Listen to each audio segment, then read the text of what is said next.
Well, welcome. Welcome to the first of the Centrecourt MBA festivals of 2021. We pick up from last year, of course, what was an extraordinarily busy year for business schools and many people thinking about their MBA plans. So it's great to be able to bring together so many of the world's top business schools for the next 2 days, and with my partner John Byrne from Poets and Quants and the rest of the Poets and Quants team. We're absolutely delighted that you're joining us, whether on Zoom, whether on the live stream on the Poets and Quants website. This is all about helping you to make great choices. We bring so many of the top business schools together and the chance to find out not only more about the schools, but of course, their selectivity. And the admissions panel that we're going to begin with today jumps right in and looks at some of those conditions. Through the next couple of days, lots more voices, many alumni voices through the rest of the year. We wanted to have different themes, trying to bring in faculty. That's going to be a fun one. I think that's going to be like herding cats. We've also, of course, with Centrecourt, always brought in the voices of the career services. And for this February season, we're bringing in the voices of an extraordinary bunch of alumni that are achieving incredible things. But we're starting this event with an admissions director panel, and it's always a joy to meet good friends and have fun, as Emily framed this particular first session of the day. So I'm joined by Emily Preiss, who is the Senior Director of Admissions from the Asia School of Business, who's joined us from Kuala Lumpur, Malaysia. Emily, it's lovely to see you. Thank you so much. It's always a pleasure, Matt. And also with us is Paula Amorin, who is the Admissions Director at the IESE Business School in Barcelona. Paula, busy year, and thank you for making the time to join us. It's always a pleasure, Matt. Good to be here. David, I guess the day job as a cryptocurrency trader, that didn't work out, did it? But luckily, you've always had this sideline position as the admissions director at the London Business School. It's lovely to see you again. Good to see you, Matt. I never know how you're going to introduce me, but I would love to have any currency in my pocket right now. So I'll be with cryptocurrency. Crypto or otherwise. And I'm sure she'll make one of her characteristically dramatic entrances. The lady was born for Gone with the Wind. Donna Clark, the Executive Director of Admissions from Darden, will be joining us.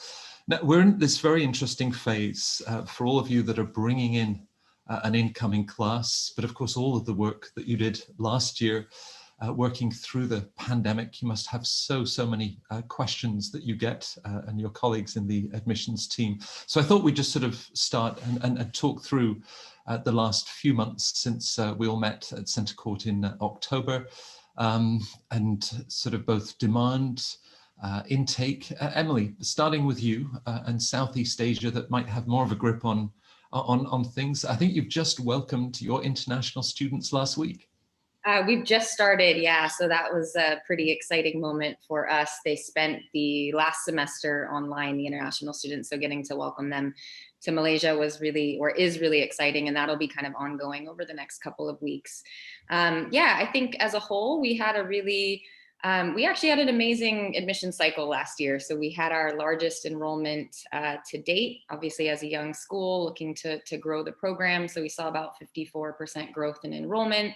I think like a lot of schools, we had a number of deferrals that will carry over to this cycle. But overall, the momentum in this cycle is looking really positive. I think we're going to see growth in application volumes and enrollment again this year.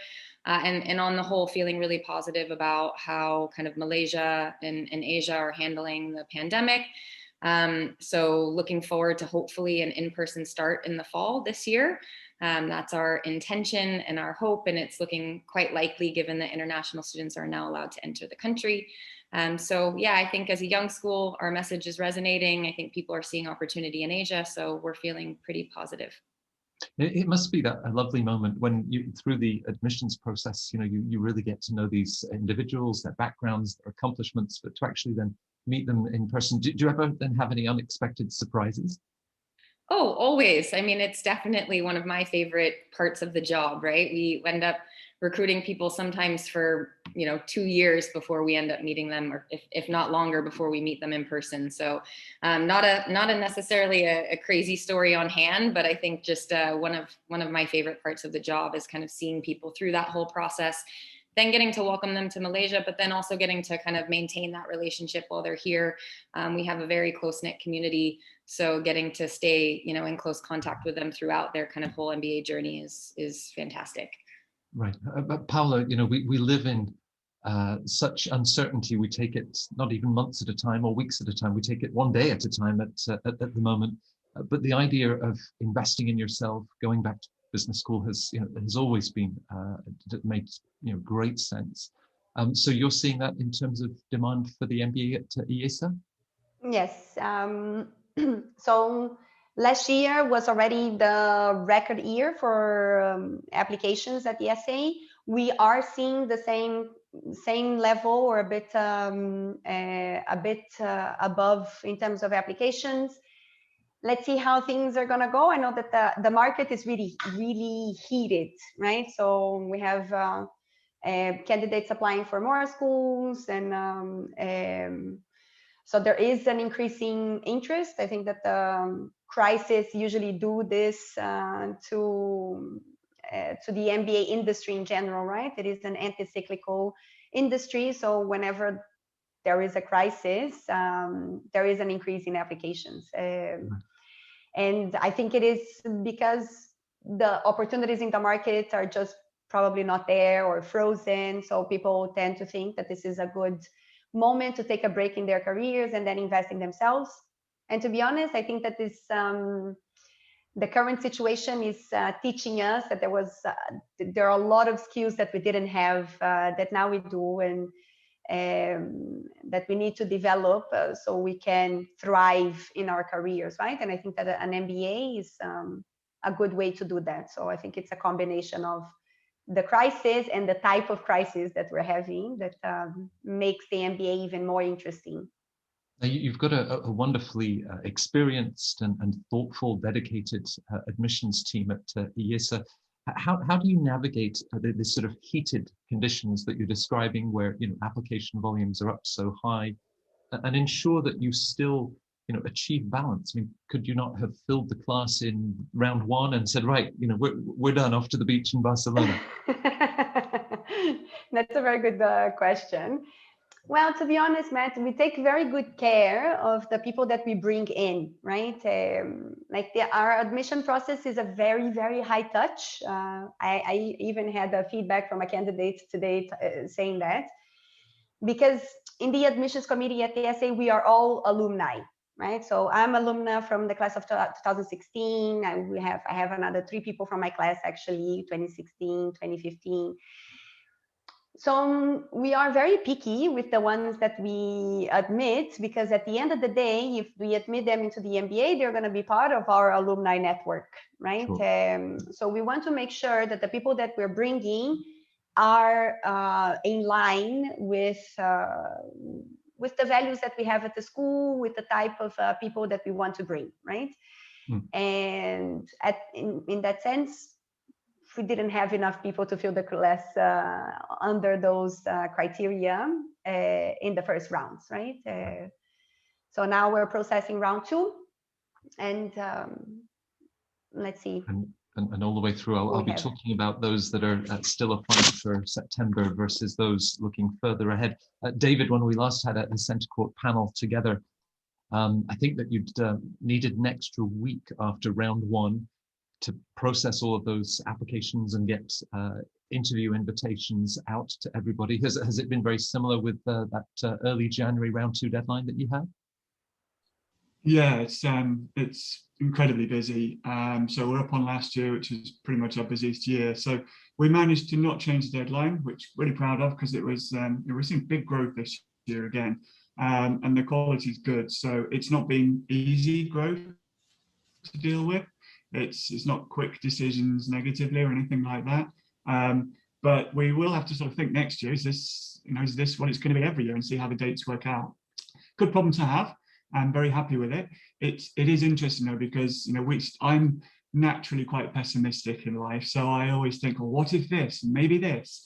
So I'm always prepared that they're early applications rather than more applications. So thinking, balancing the class, each round of admissions has to some extent, represent what the final class would look like, because you don't know if acceptance is through the roof, then you don't have as many places for later. But we've got years of experience of planning this stuff, right? And we have 4 rounds of admissions, so we will use 4 rounds of admissions. And good people will stand an equal chance in each and every round.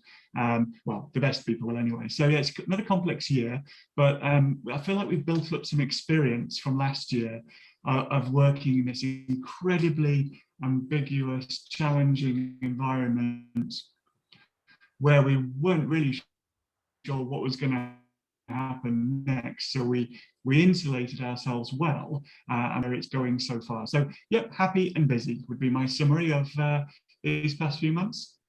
Right. I know that my emails that I send you are always far too long, so I'd better get to the point in that first statement and not make a joke, heaven forbid. But I mean, has the team just learned to read more quickly? I mean, that's the fact. You still want to dedicate the same level of time, the insights that you will then share together.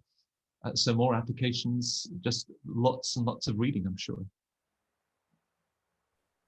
Yeah, I mean, we're not reading any faster. I don't think it wouldn't be fair on candidates. It's just as thorough. We just have to find more suitable readers. And I use the word suitable carefully there in terms of who plays a role in this admissions decision. And then, yeah, just we need to invent time, Matt. That's the way it goes, especially for the final admissions committee decisions. We need to gather in a few more hours in the day. But it's done as thoroughly as it would be if we had half the applications. So that's something we're very proud of, is the resilience of the process and also how thorough it is. Right. Well, if anybody applies this year and wants to use the incubator LBS to come up with a way of creating more time, then I'd give them a nod, no matter what their GMAT score is. If they can achieve that, we'll all be welcoming them to our schools. Emily, you sort of talk, you're this wonderful sort of pioneer program and the ties that you have with MIT Sloan, but you're really establishing a wonderful reputation across Asia. Does that mean that those are now applying to the school, reaching out to the school? Did you see a sort of a change in their profiles? They still have that pioneer spirit, I'm sure.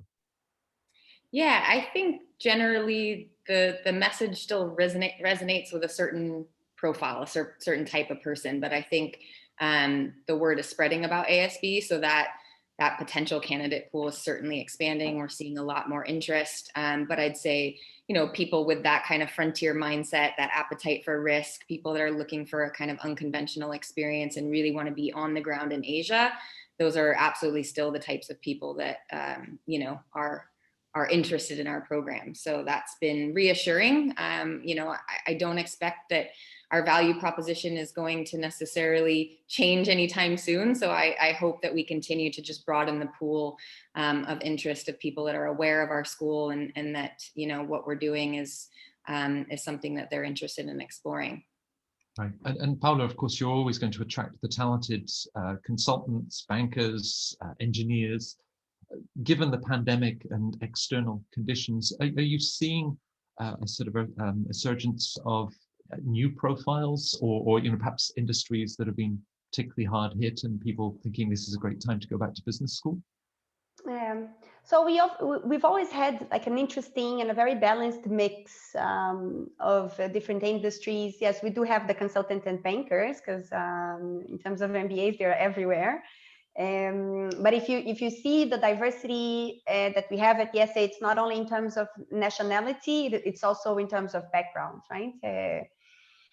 But it's true that if you look at some industries that have been more hit by the crisis, like tourism, hospitality, we have seen more people applying, airlines, more people applying from these industries that are not, well, let's say that they don't have a very exciting near future, right, ahead of them. So it's an even better time for them to do MBAs now. And let me just stay on that point, because you've been in an industry, whether it's the airline industry, hospitality, as you were saying, and for forces beyond your control, the company has closed down, they've laid off people. Now this is something, as the admissions office, if you see someone that's been faced with those sort of conditions and they're applying to you and not currently working, given the last year, presumably, you understand the context. Yes, yes. I think that now more than ever, we've been more understanding and more accommodating of that, right? Especially during the admission process, if eventually it's a person that we want in the program and we end up admitting, something that we might say is maybe try to find an unpaid internship that would build on your CV, right? But from the admissions perspective, we're being very understanding and very accommodating in that sense. But I think it's also important that the students or the candidates demonstrate grit, right? Like, okay, I've been made redundant, my company closed. What have you been doing in this meantime that will show your determination, your hard work, and activities that could add to your CV whenever you are also recruiting for internships or full-time jobs during the MBA, right? Right. So from an admissions part, it's okay. But I think it's also important for us when we are assessing, okay, how employable and what's the career risk of this person. I think it's important that the person demonstrates that they are doing something to kind of fill that gap and build on their skills. Right, and the whole premise of going back to business school is, we're forever learning, and as you say, showing that grit, determination, curiosity, even if things are difficult professionally, there's so many other things that you could be engaged with. David, for you, this is our first post-Brexit event together. It happened. Has that played into the mix in terms of, as you look at profiles, parts of the world that are expressing a new interest in a top UK business school like London Business School? Doesn't seem to be playing out much in terms of, well, certainly nothing negative so far. So we're keeping a close eye on numbers and where people are coming from, and acceptance rates and regional acceptance rates and things. It's ticking over quite well. I mean, I suppose that looking on the positive sides to it, one of the key pushes from the people who drove the Brexit votes, as far as I understand it, is to open up the UK to people from everywhere, all around the world. So increasing opportunities for the best. I mean, for me, I'm particularly pleased by the sort of putting your money where your mouth is elements of that, and introducing the 2-year visa, the post-graduation visa, and that has definitely been something that's driven applications, and I think would drive acceptances for us. There's no longer the worry about, will I get sponsorship? Of course, most good business school students do, but now that's put aside for a moment. So there are positive elements there. In terms of employment rates today, we had another good year, thanks to an absolutely outstanding team, the Career Centre, London Business School. But with everything, with all of these things, it's watch this space and how might we need to adapt, and who will we see more of? It's always exciting to see if those patterns change during the year. They don't actually tend to. We've both been in this industry a long time through all kinds of ups and downs. When you mention whether it's Brexit, COVID, global financial crisis, crikey, it goes all the way back to what, .com bubble or something. There's always, I'm showing my age there, there's always something that can affect the market and any particular school positively or negatively in terms of numbers and quality. But I think all the schools you're dealing with, everybody here, we tend to be on a... Right.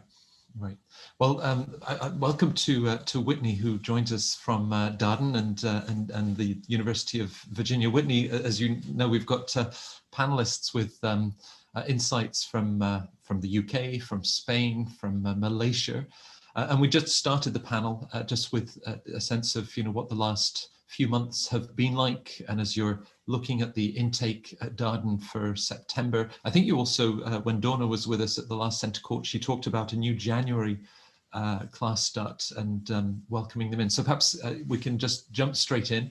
and tell us a little bit about what you've seen at Darden in the last few months. A busy year, I'm sure. Thank you, Matt, and greetings, everyone. Apologies for being a bit late, but yes, it's certainly been an eventful year, as I'm sure the other panelists have covered.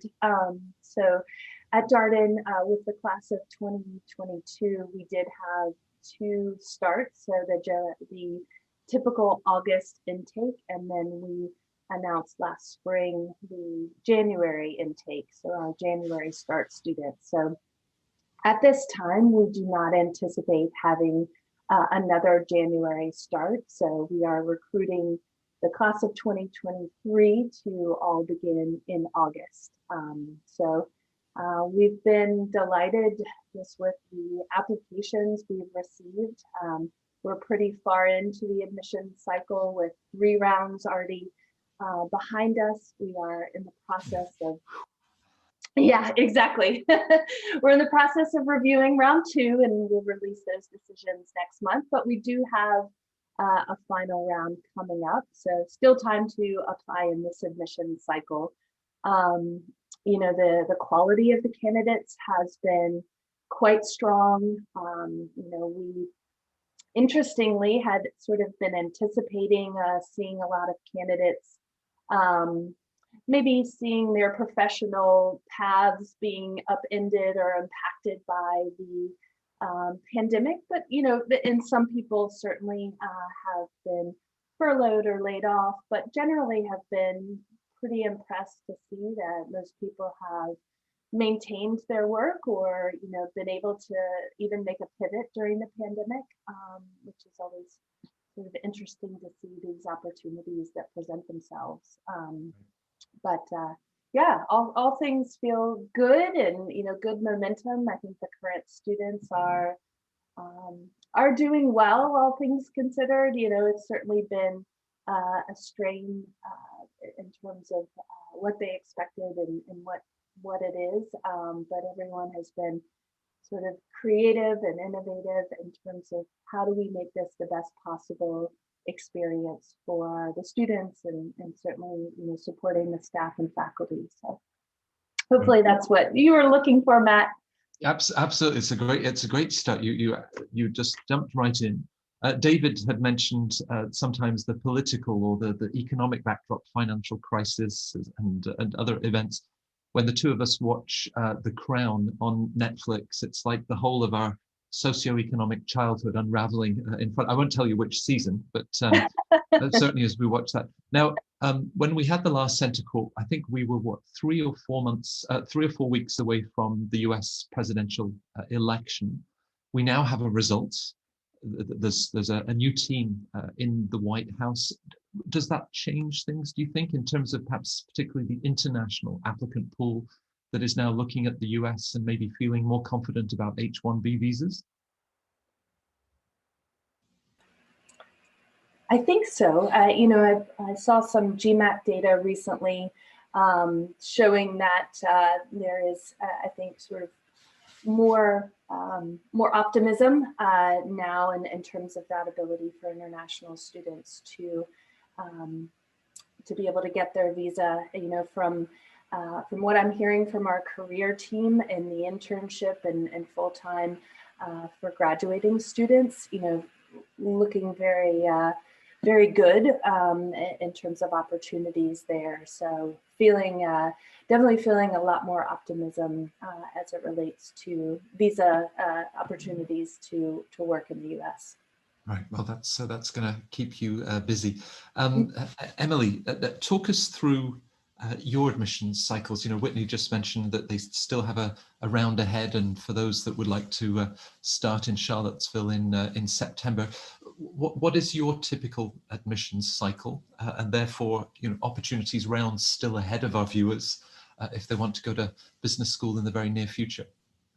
Sure. So we have a round 3, and it's our final round deadline, April 1st. So we are currently in the middle of evaluating our round 2 applicant pool. And we will release decisions in the middle of March for those applicants, and then continue with our round 3 in April, release those decisions by May. So definitely still time to apply for the August intake. We did have an extended, we did introduce a round 4 application deadline last cycle, and there's no plan to do that for this cycle. We have a really robust application pipeline, and I think given the circumstances, people are prepared to apply by the round 3 deadline this year. So that is the plan for us. And it had to be April the 1st. You weren't tempted to do April the 2nd or March 31st. You chose April Fool's Day for that final round. There was a lot of there were a lot of factors going into that decision, but April 1st it is. Right. Well, I guess in the second half of this panel, we'll be looking at everything that candidates are pulling together, whether for that upcoming April deadline. I guess, Paula, as we look at such a busy year, those that would love to join you in Barcelona in September, I think their fundamental question: am I too late? How would you answer that question? No, I don't think it's too late, especially depending on where you're coming from. So at the IESE, because we have candidates from all over the world, there is a change or a difference in behavior depending where you're coming from, right? Like if we're talking about the more matured markets like Americans, Latin Americans, and Asians, there is a tendency of them applying a bit earlier, right? Because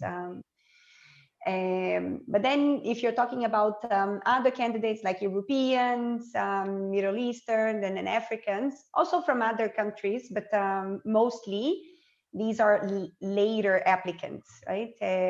So they kind of converge in round 2, which is what we're living now. So we're extremely busy.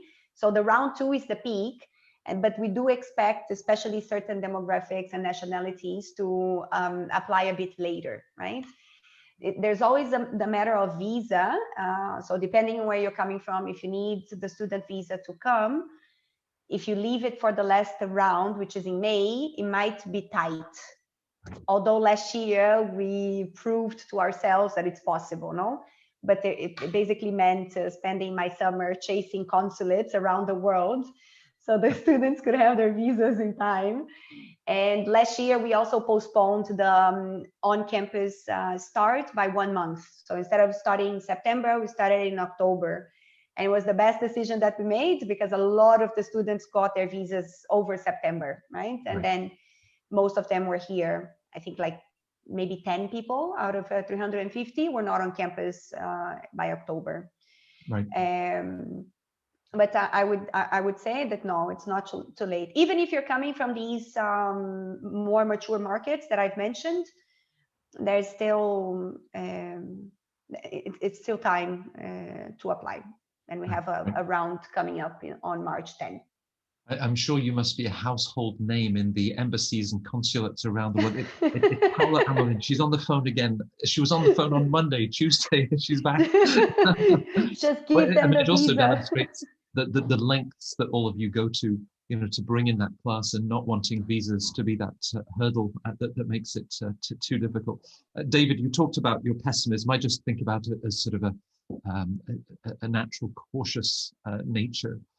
A year ago, I can remember us talking in January. You had a huge round 2, and we didn't have any sense of a global pandemic and how it would sort of play out. And then boom, round 3, round 4, and it was all hands on deck. So as you come out of that experience, and you said earlier that you felt that the team has really learned, and as you face this coming year, given the volumes, given the importance that you attribute to each round, there's a round 3 at the end of this month in just a few days' time, and then a round 4 in early April, I think. How do you manage that volume? Do you run bigger wait lists? How are you sort of allocating places? So yeah, we have our round 3 for the MBA, the round 3 deadline on the 4th of March, and then the final round the 27th of April. So it's quite late. We don't anticipate having a further additional round as we did last year. We're always ready and able for anything, but right now what we've seen, we shouldn't need that, and so candidates shouldn't plan for it. In terms of how we recruit, though, we see that Paula got it absolutely spot on. We see patterns. We see regional patterns, sometimes industry patterns, but mainly regional. So we know what to expect. That never changes. And it is quite often our candidates from Europe who come a little later, especially the Brits. I've joked about that before with you. But if we know what to expect, we can plan for it. That's not to say if you're a fantastic applicant from somewhere that traditionally applies earlier, that you won't get in. There is space for everybody who's excellent. And the classes do look a little different each year, but only on the margins. Most of the time they don't shift much. Even last year, we were very happy with how that we crafted the final class. And that is by making appropriate decisions in each round. And it's somewhat market-led as well. No, so we certainly don't plan to have a larger waiting list, because that would be a little unfair. So we're just, it's just getting tougher at the first cut, at the application to interview phase. So that was really challenging. That was really hard work for the admissions committee in making that first cut.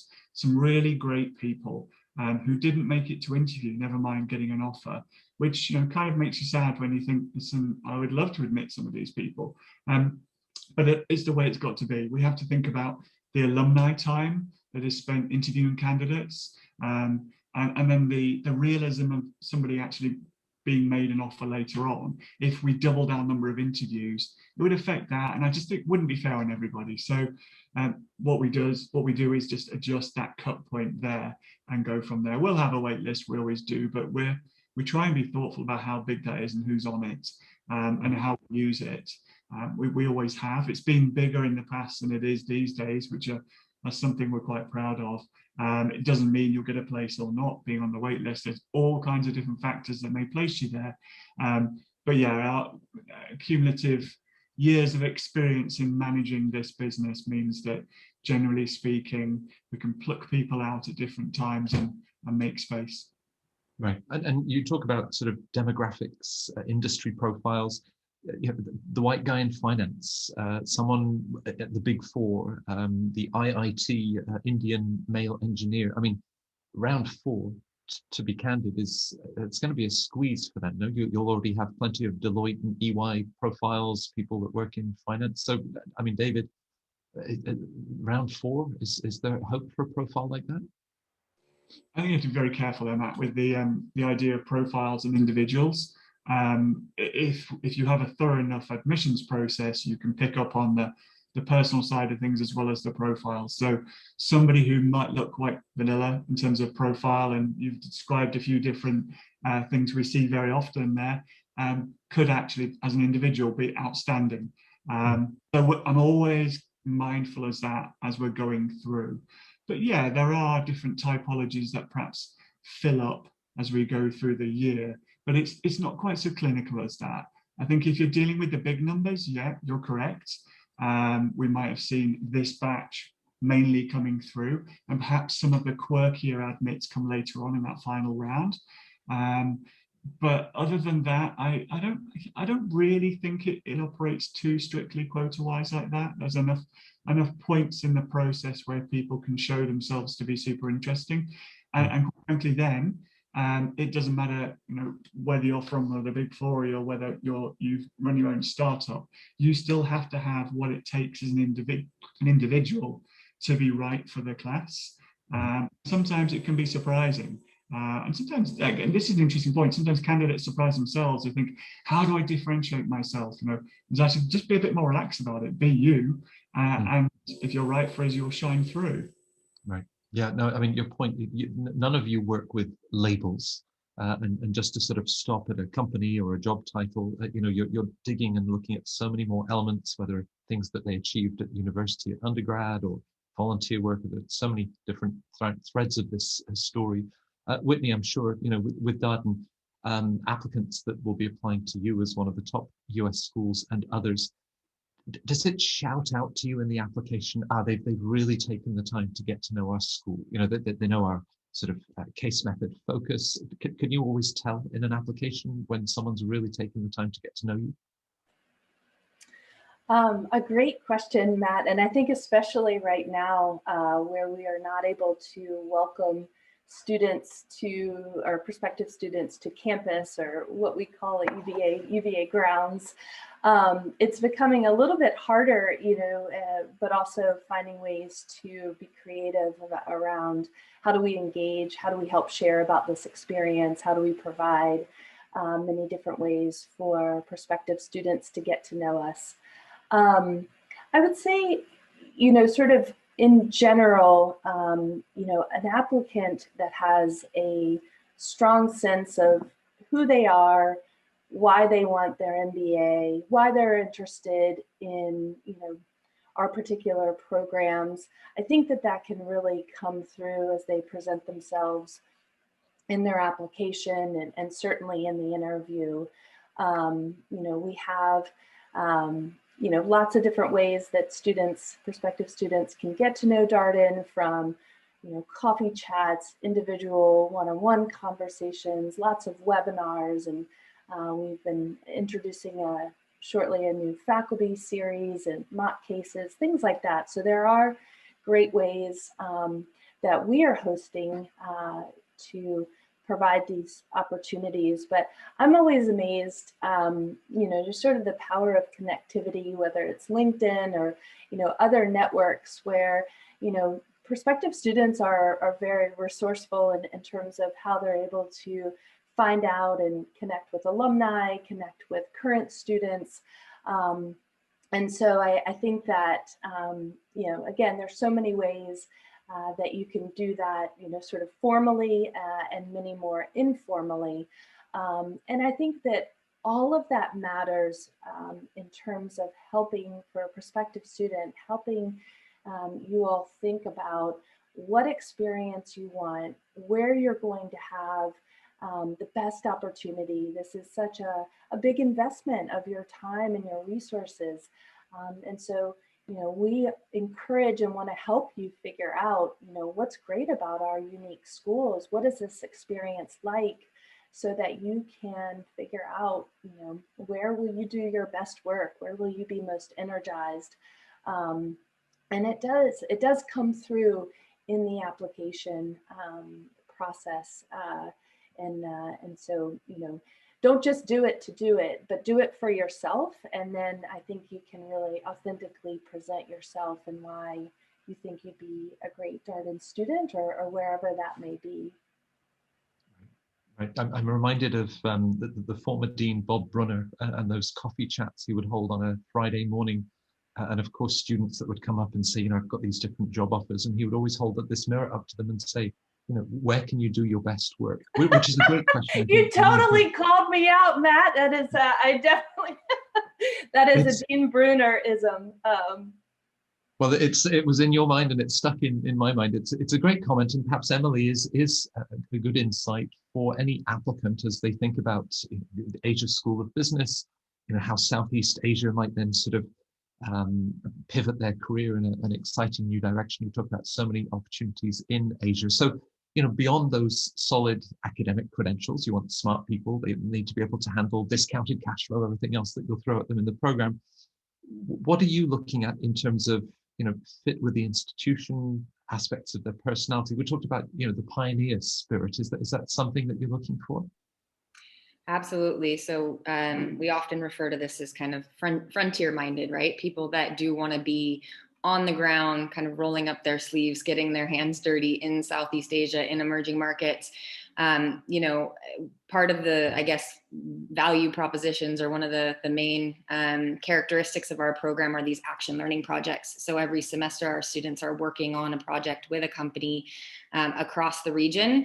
So they might be on a project in Thailand one semester, Cambodia, Vietnam. So that sort of, I guess, ability to really be put in situations that are quite out of people's comfort zones, be able to have an impact relatively quickly, kind of that cross-cultural savvy to be able to work in those kind of environments is really, really important. So I think that's one of the things we're certainly looking for through the admissions process. And I'd say I'll talk a little bit about the kind of tempo of the program as well, because I think it's certainly not for the faint of heart, right? So our students aren't in a classroom for over a third of the program. They're actually out in the field doing this work. So they might have a class with an MIT professor one week, and then they're on site for an action learning project for 2 weeks. And then They're back in the classroom for a digital marketing class with a resident faculty. So that ability to kind of shift from station to station and kind of multitask in a really kind of fast-paced dynamic environment is really important for kind of success in our program. So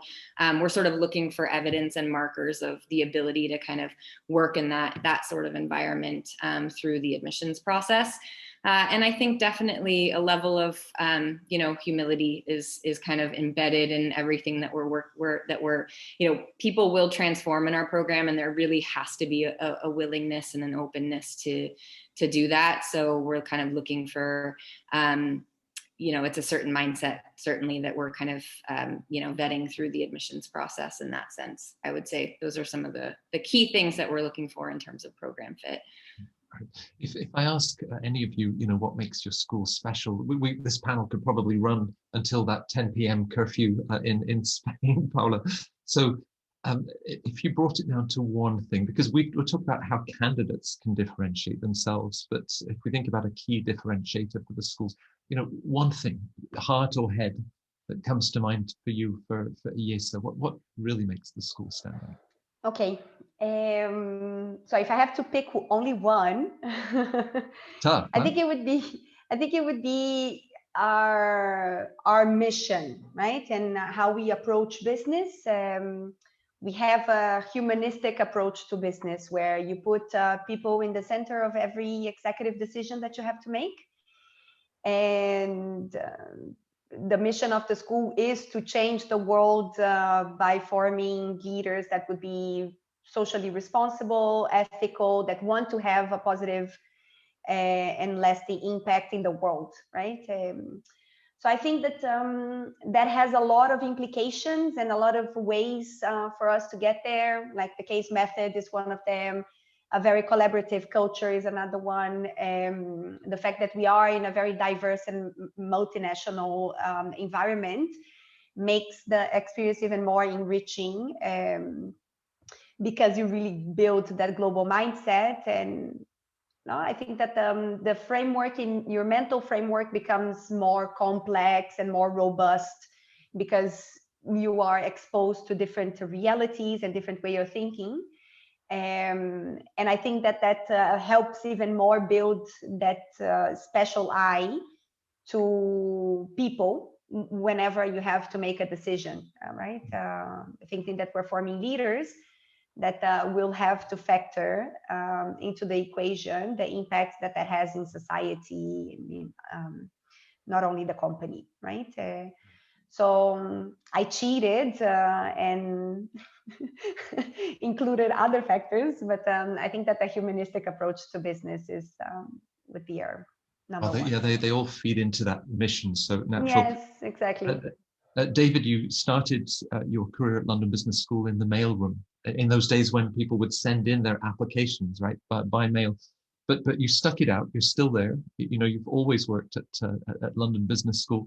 What do you love about the place, and what makes it special?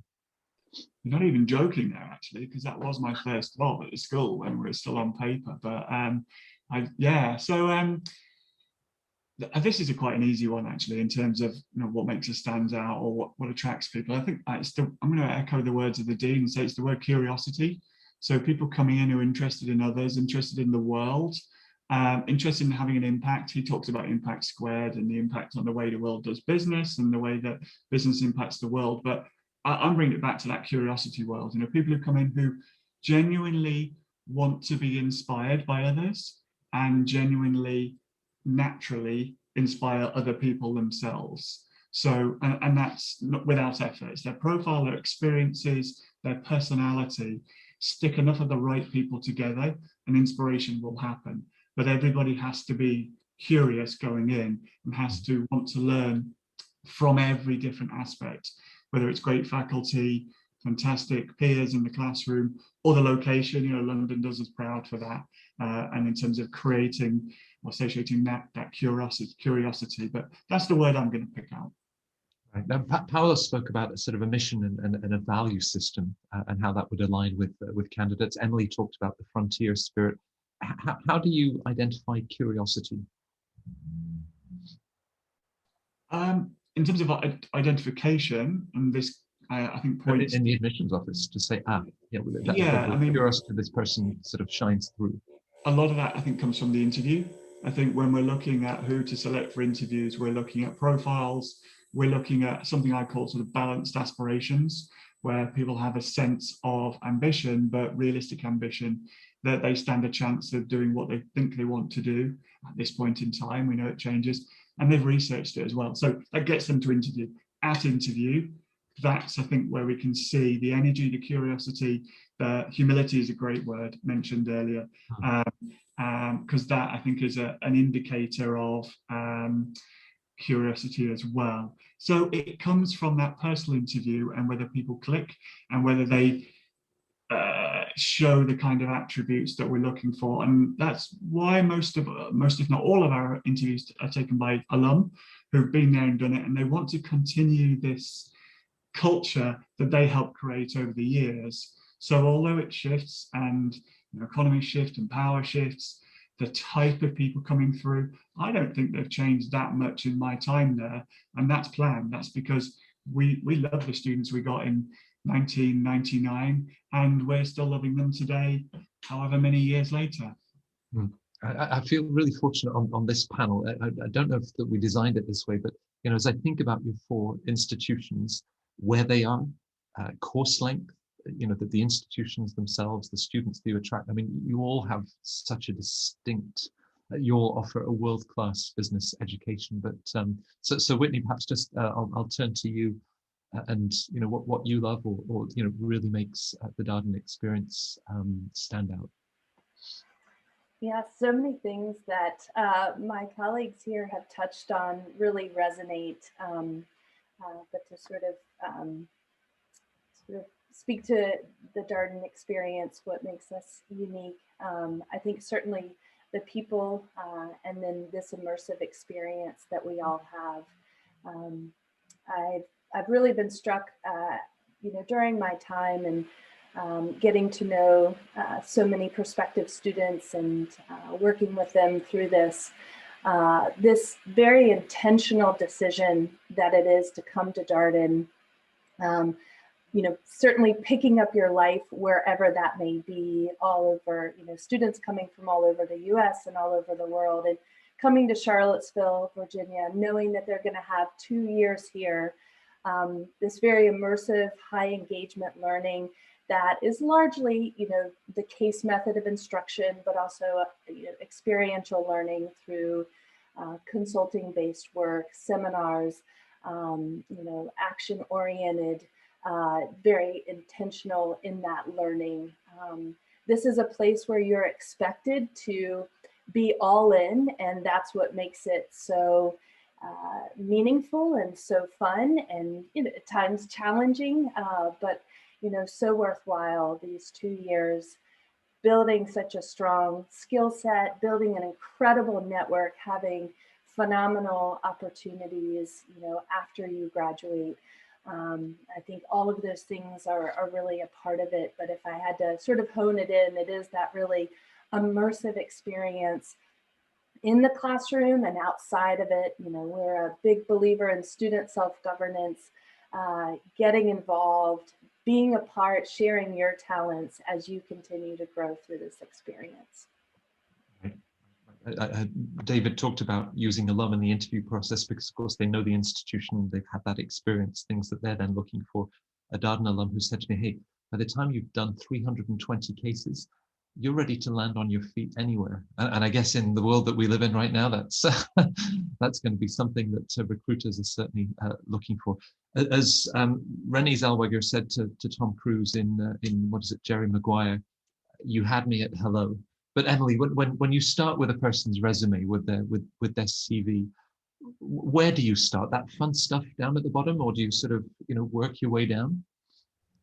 Maybe before I get into the particulars, I would say, honestly, first glance at a resume in terms of how somebody's projecting themselves, I'm looking purely at the formatting, right? So we're looking for global MBA candidates. And And I know that there's obviously nuance of different CV and resume formatting in each market, but I think there needs to be some convergence and in some kind of alignment with the global MBA market. So that's what I'm looking at first glance, right? And then once I start getting into the particulars, I'm definitely looking for signs of impact. And that can come through their education, their jobs, their extracurriculars, but definitely looking for signs of impact kind of throughout the resume. And that word global, Bonnie Sway has written in and said, what does the word global mean for a school in terms of the candidates that you're looking for? That global mindset, perhaps. Yeah, I mean, so I think we're looking for people that don't necessarily have the portable experience yet, right? But they have capabilities of taking their skill set anywhere. So it's really signs that they've been able to excel and exceed in their context. And then how are we going to be able to draw out that experience and that skill set in an environment that is totally new? So that's kind of, it's not necessarily, of course, there's markers, right? Somebody that is, maybe working outside of their country of origin, things like that are indicators for us and evidence that they've already been able to transfer their skill set. But I think it's not necessarily important that somebody has traveled to a certain number of countries or spent time working in certain environments, but we are looking for that sort of sign that they're able to succeed in their context. And then how are we going to kind of leverage the skills that they've developed to expand that in a kind of broader context, and really signs that people have been able to get out of their comfort zone. And I think there's different ways to evaluate kind of cross-cultural savvy, even within the context of their own country that they've been working in. And whether that's working across industries or across departments and across stakeholders, I think those are really important indicators for us that someone's going to succeed in a kind of global MBA environment. Right. You've reminded me of certain resumes that I see that, I mean, they're visually striking, but they're an infographic, and I get lost.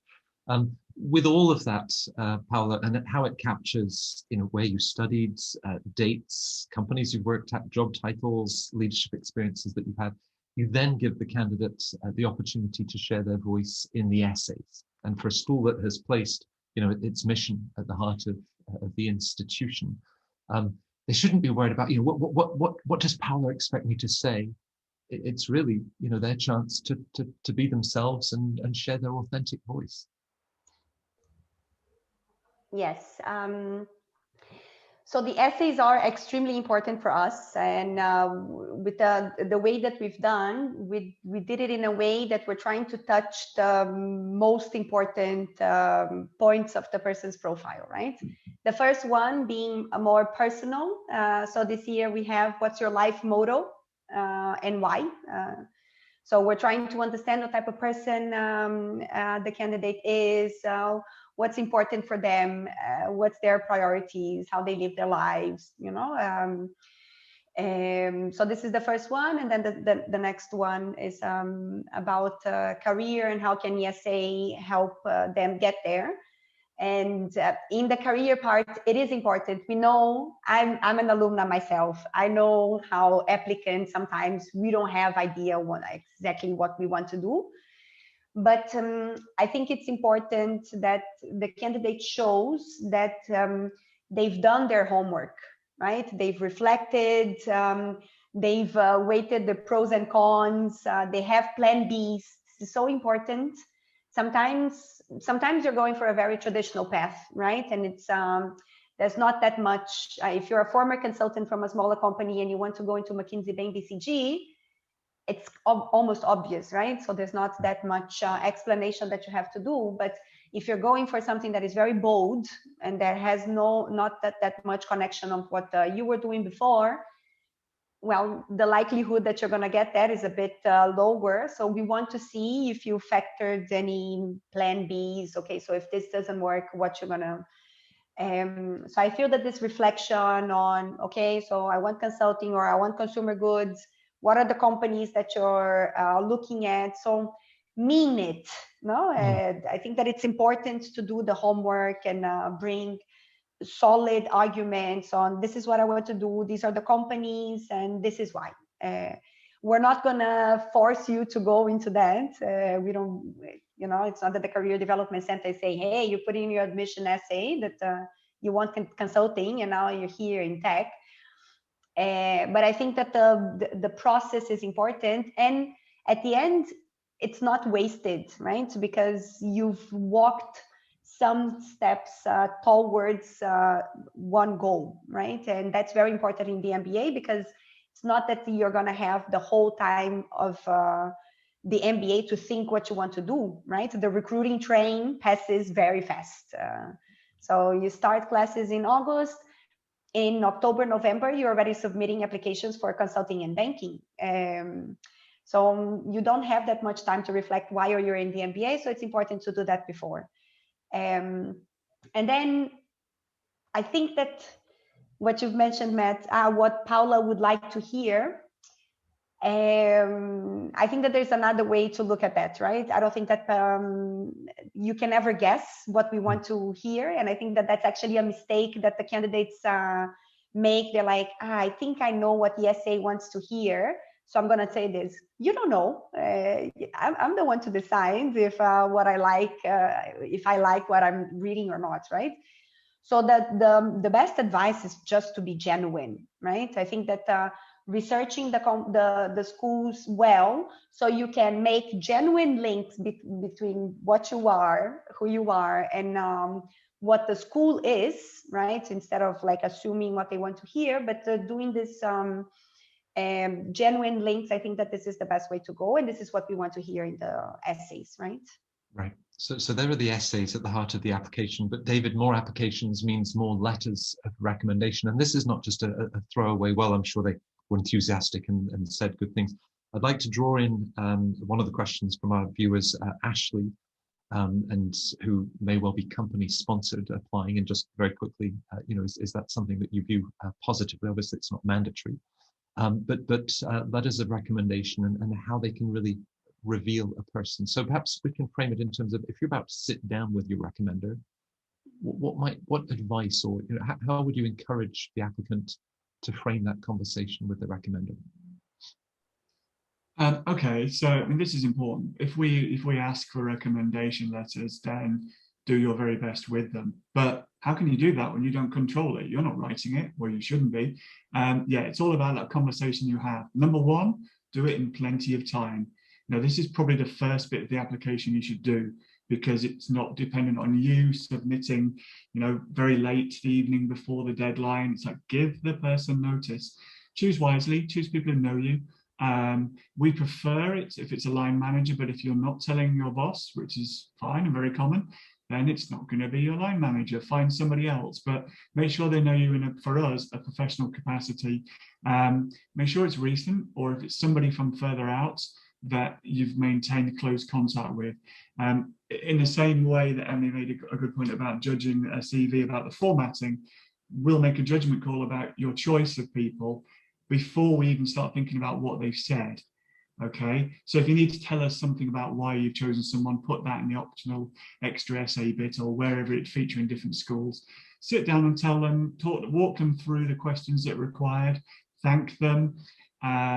You can go so far as to help them remember great stories about you or successes that you've had, but it's almost sort of pre-MBA piece of work to do. It's influencing, isn't it? It's influencing subtly without annoying them. They've got to go away and write nice things about you. And if any of your referees say, can you just write it for me? Then you should refuse. You should have that sort of high moral bar to say, unfortunately, maybe I'll make it easier, I'll find somebody else. You should not be writing your own essays. If confronted with that opportunity, don't take it. We have ways of sniffing out how genuine things may be. We don't go in there suspecting.